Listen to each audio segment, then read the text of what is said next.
আবারও গাঁজা বিরোধী অভিযানে নেমে সাফল্য পেল খোয়াই পুলিশ। গোপন খবরের ভিত্তিতে তোলা শিখরের রবীন্দ্রচরণ পাড়ায় 200 কেজি গাঁজা গাছ ধ্বংস করল পুলিশ।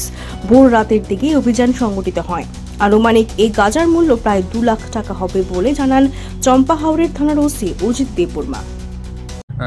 ভোর 2টা থেকে 4টা পর্যন্ত একটা গোপন সংবাদের ভিত্তিতে আমরা তোলা শিখর রবীন্দ্রচরণ পাড়া জঙ্গলে ফরেস্ট ল্যান্ডের জায়গাতে আমরা 200 গাছ আমরা গাঁজা গাছ ধ্বংস করেছি।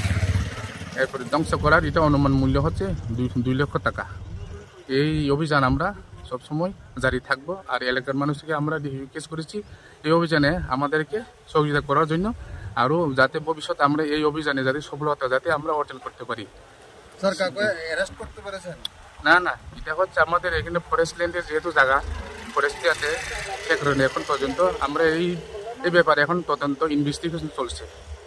এখন আন্ডার ইনভেস্টিগেশন। কে ছিলেন আজকে অভিযানে?